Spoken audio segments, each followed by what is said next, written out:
Go in empty. Hello, and welcome back to another edition of Pajama Principles, where I give you my life guiding principles while wearing my pajamas. All right, so today's was go in empty, and it also says I don't know anything beneath it. And that's how I approach when I work with people in spiritual direction or coaching. My goal is to go in empty, without any preconceived notions, without a plan, without trying to figure out what I'm going to say.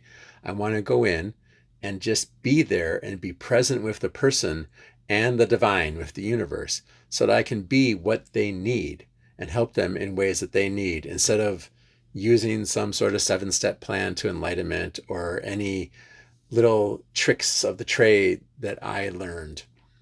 I don't have a 7-step plan to enlightenment, I like to say.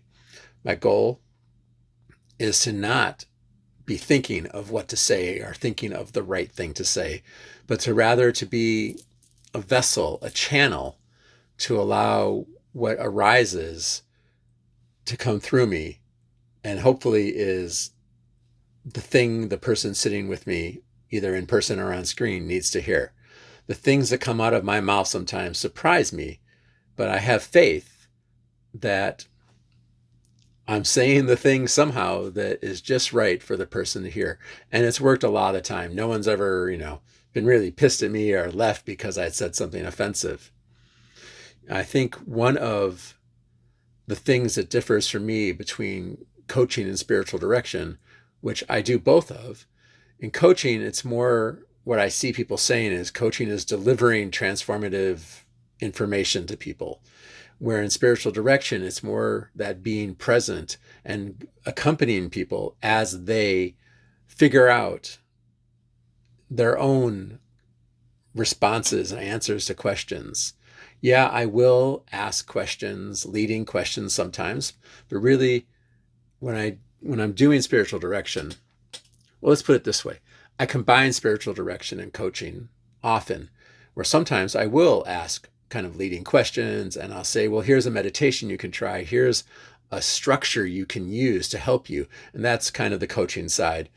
But in spiritual direction, I mostly sit, listen, ask some questions that aren't leading, are really just honest questions of, what does this mean to you? What does this evoke for you? Or what is it you want to do? And how can you get there?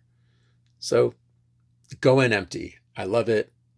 In that way, I don't have to be an expert in a particular method, or like in Freudian or in Jungian or any sort of particular modality often used like in therapy.